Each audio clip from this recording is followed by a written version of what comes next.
नमस्कार मित्रांनो, आज आपण आलेलो आहोत आमच्या शेतामध्ये. तर आज खूप दिवस झाला माझा लॉग पडला नव्हता, म्हणून आज मी पुन्हा नव्याने आज लॉग करण्यासाठी सुरुवात केलेली आहे. चैत्र शुद्ध प्रतिपदा आपण म्हणतो, चैत्रापासून खूप चांगल्या गोष्टींची सुरुवात केली जाते. तशाच पद्धतीने माझा ह्या वर्षीच 2025 सालचं नवीन लॉग मी आता नवीन सुरू करत आहे. माझा YouTube channel the professional professor असं आहे. Lifestyle, the professional professor lifestyle असं म्हणून एक माझं यूट्यूब चॅनल आहे. आणि तुम्ही माझ्या यूट्यूब चॅनलवर मला नेहमी फॉलो करतात, त्याबद्दल मी सगळ्यांचे पहिल्यांदा आभार मानतो. आणि जे माझे फॅन आहेत त्यांना धन्यवाद देतो की एवढे दिवस माझे तुम्ही लॉग बघितलेत आणि त्यामुळे मला खूप चांगल्या पद्धतीने रिस्पॉन्स मिळालेला आहे. माझे सबस्क्रायबर कमी आहेत, परंतु जेवढे आहेत तेवढे रेग्युलरली माझे लॉग बघतात, हे फार विशेष आहे.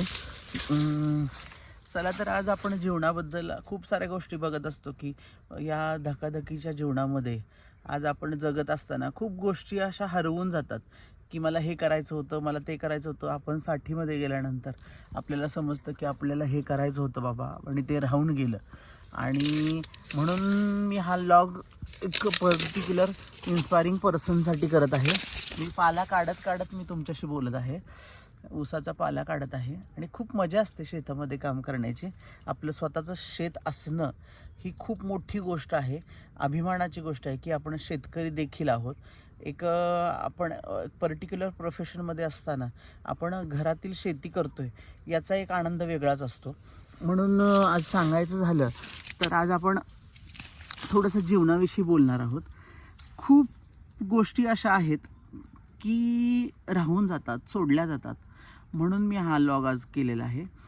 वयाच्या 60वर गेल्यानंतर असं अंथरुणावर पडल्यावर किंवा एक नातवंडांमध्ये खेळत असताना त्यांच्या बालपणाविषयीच्या गोष्टी बघत असताना आज आपल्याला खूप काही गोष्टींचं दुःख होतं की मला हे करायचं होतं बाबा, म्हणून ते राहून गेलं.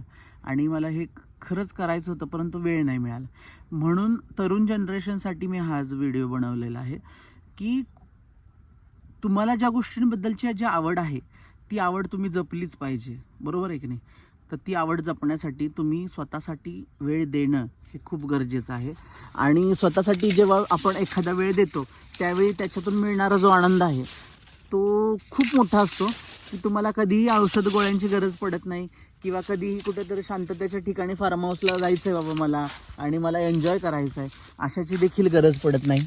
आणि तुमचं काम देखील खूप सोप्या पद्धतीने केलं जातं. म्हणून मला सांगायचं झालं की स्वतःसाठी वेळ काढा मित्रांनो, ही वेळ पुन्हा नाही.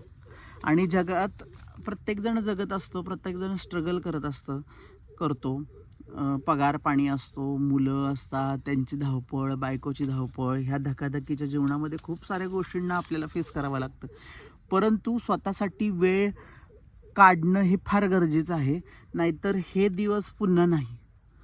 म्हणून आपल्याला ज्या गोष्टींबद्दलची जी आवड आहे, आता मला खूप वर्षापासून अशी आवड होती की मी माझ्या शेतामध्ये नवनवीन प्रयोग केले पाहिजे, त्याच्यामध्ये मी पाहिलं पाहिजे मी पाठ्याला पाणी देताना कशा पद्धतीने दिसतोय. मला थंडगार पाठ्यामध्ये माझ्या ऊसाला जे पाणी सोडतो त्याच्यातला जो आनंद आहे तो खूप स्वर्गसुखाचा आनंद आहे हो.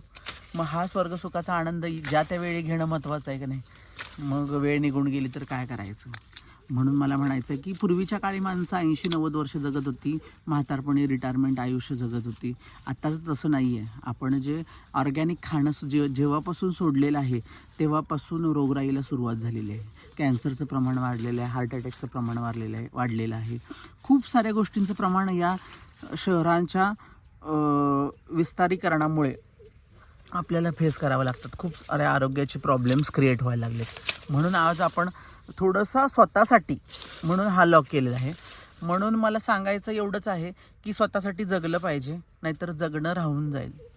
आपण चॅनलचा किंवा आजच्या ज्या लॉगचा जो उद्देश आहे, स्वतःसाठी जगा. स्वतःसाठी जगा म्हणजे स्वार्थीपणाने जगा असा अर्थ होत नाही. स्वतःसाठी जगा म्हणजे काय, तुमच्या आवडीनिवडी जपा. म्हणून मला सांगायचं आहे की स्वतःसाठी थोडा तर वेळ काढलाच पाहिजे. आज जगामध्ये जगत असताना खूप साऱ्या गोष्टी, आता मी खूप सारे यूट्यूबवर बघत असतो इन्स्पायरिंग व्हिडिओ की ही लोक हे अशा पद्धतीने जगली, ती लोक तशा पद्धतीने जगतात. परंतु रियालिटी ऑफ फॅक्टमध्ये जर बघायला गेलं तर खूप साऱ्या गोष्टी देखील अशा चुकीच्या कानावर येतात. हा 40शीतच गेला, हा 35शीतच हार्ट अटॅक आला. आणि मला म्हणजे त्या गोष्टी, मग त्या माणसाकडनं आपण ज्या गोष्टी ऐकलेल्या असतात की मी माझ्या वयाच्या 50व्या वर्षी LICतून मिळालेल्या पैशातून मी माझ्या नातवंडांसंग ह्या देशामध्ये जाणार होतो आणि त्या देशामध्ये जाणार होतो, मग ह्या गोष्टी राहून जातात. म्हणून ज्या त्यावेळी ज्या त्या गोष्टी जगणं हे फार गरजेचं आहे.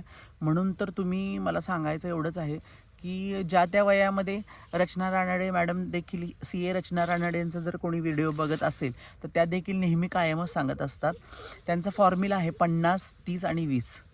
30मध्ये स्वतःच्या आयुष्यासाठी किंवा स्वतःच्या हाऊस मौजेसाठी खर्च करा, असं त्यांनी सांगितलेलं आहे.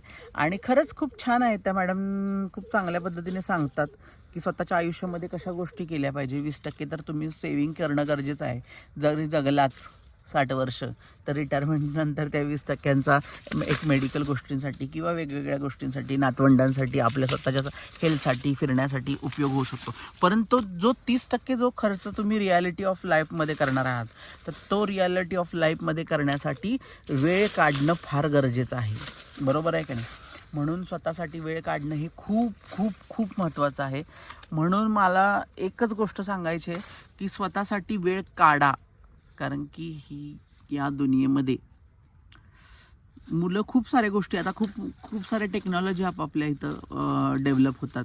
मुलं त्यावेळी खूप सारे पैसे कमवणार आहेत. आपण त्यांना सेव्हिंग करून ठेवणं हे खूप गरजेचं आहेच. परंतु आपण काय करतो, आपलं मन मारून त्या मुलांसाठी पैसे ठेवणं आणि त्यांनी आपल्याला सांभाळणं नाही सांभाळणं तुम्हाला माहिती आहे का? नाही आहे. म्हणून स्वतःसाठी जगायला शिका. खूप अशा गोष्टींबद्दल मला महत्त्वाचं बोलायचं झालं तर आज मी माझ्या वर्किंग करत असताना मला शेती करणं फार आवडतं. म्हणून मी शेतामध्ये वेगवेगळे नवनवीन प्रयोग केलेले आहेत. मी तुम्हाला थोड्या वेळात दाखवेल. आमच्या शेतामध्ये आता काकडी देखील आलेली आहे, मेथीची भाजी खाल्लेली आहे, आता शापू आलेले. तर असं जे ऑर्गॅनिक खाणं आहे आणि आत्ताच्या जीवनामध्ये मी जे मगाशी सांगितलं की आरोग्यासंदर्भात ज्या प्रॉब्लेम्स आपल्याला फेस करावे लागतात, त्यासाठी आपल्या टेरेसमध्ये, आता जर कोणी पुणे, मुंबई, दिल्ली अशा ठिकाणी राहत असेल तर टेरेस गार्डन ही कन्सेप्ट फार चांगली आहे. टेरेस गार्डनबद्दल खूप सारे लोकांनी लॉग केलेले आहेत. तर तशा पद्धतीने आपल्या टेरेस गार्डन करण्यासाठी आपली एक आवड जोपासणं फार गरजेचं आहे. कारण की ऑर्गॅनिक गोष्टी आपण वापरणं फार गरजेचं आहे. आणि ऑर्गॅनिकच्या नावाखाली खूप सारा हे चालू आहे, स्कॅम चालू आहे, खूप सारे लोक फसवतात. परंतु आपली तेवढी पारख चांगली असणं गरजेचं आहे. बरोबर आहे की नाही? म्हणून माझं सांगणं आहे की चांगलं ऑर्गॅनिक खा, चांगलं जगा आणि स्वतःसाठी जो वेळ काढलेला आहे तो आपला आनंद द्विगुणित करण्यासाठी योग्य वेळेचं नियोजन करा. चला तर मग आज आपण ह्या लॉगमध्ये ही जी इन्फॉर्मेशन दिलेली आहे ती मला का द्यावीशी वाटली की खूप साऱ्या गोष्टी ह्या महिन्यामध्ये कानावर आलेल्या आहेत. ह्याच्या 1 एप्रिलच्या आधी खूप लोक, म्हणजे माझ्या परिचयामधली खूप सारी लोक चांगली की ज्यांनी खूप छान प्लॅनिंग केलेलं जीवनाचं, की त्या प्लॅनिंगप्रमाणे ते घडलं नाही. का तर ह्या आत्ताच्या ज्या धावपळीच्या ज्या लाईफस्टाईल आहे त्यामुळं खूप साऱ्या लोकांना खूप सारी माझ्या सानिध्यात असणारी 5-6 जणं हार्ट अटॅकने गेली किंवा 2-3 जणं रिटायरमेंट व्हायच्या आधीच वारली. मग ते मला बघितल्यानंतर मला फार असं वाईट वाटलं की आपण त्याच्यावर काहीतरी बोलणं गरजेचं आहे की जो वेळ आपल्याकडे आहे तर त्याचा कशा पद्धतीने चांगला वापर केला पाहिजे, चांगल्या लोकांच्या सानिध्यात राहिलं पाहिजे, एकमेकांना भेटलं गेलं पाहिजे, मैत्री जपली पाहिजे, आपल्या मित्रमैत्रिणींशी किंवा आपल्या पाहुण्यांशी आपण कम्युनिकेशन केलं पाहिजे. बरोबर आहे की नाही? आपण खूप साऱ्या गोष्टीचं इगो असतं, मी का बोलूवर पण मी आता एक लॉग करणार आहे. तर ते थोड्याच दिवसात माझा तो लॉग प्रदर्शित होईल. आत्ता मला एवढं सांगायचं की हा जो अहमपणा आहे, हा जो मीपणा आहे तो खरंच काढून टाका. दिवस खूप कमी असतात हे आपल्याला कळत नाहीत. दिवस जातात, खूप साऱ्या गोष्टी असं जातात, परंतु असं शेवटी अशी वेळ येते की खरंच बाबा हे असं जगणं नको. मग त्यावेळी बोललो असतो तर, मग त्यावेळी मी असं वागलो असतो तर, ठीक आहे. माफी मागायला शिका. एखादा जरी आपण जेव्हा थोडासा कमीपणा घेतला तर ते शाहरुख खानचा कभी खुशी कभी गम पिक्चर आहे बघा, त्याच्यामध्ये काजलचा एक डायलॉग आहे की ती काय म्हणते की माफ करणे वाला बहुत बडा होता है. बरोबर आहे की नाही? मग जो खरंच माफ करतो जरी आपली चूक असली तरी माफ करतो, तरी त्या ठिकाणी त्याचा मोठेपणा असतो आणि त्याला त्या गोष्टी ठिकाणी माफ करून टाकायचं असतं. तिथल्या तिथं विषय मिटवायचे असते, भांडणं करायची नसतात, खूप आनंदाने जीवन जगायचं, स्वार्थी लोकांपासून लांब राहायचं असतं. कारण की त्या गोष्टीचा त्रास घेऊन खूप सारी लोक जगतात. मी पण खूप साऱ्या गोष्टीपासून लोकांना बघत असतो की खूप लोक त्रास असं सहन करतात. लोकांचं काय गरज आहे, आपण कमवायचं आणि लोकांचा का त्रास सहन करायचा. म्हणून तशा लोकांपासून फार दूर राहा.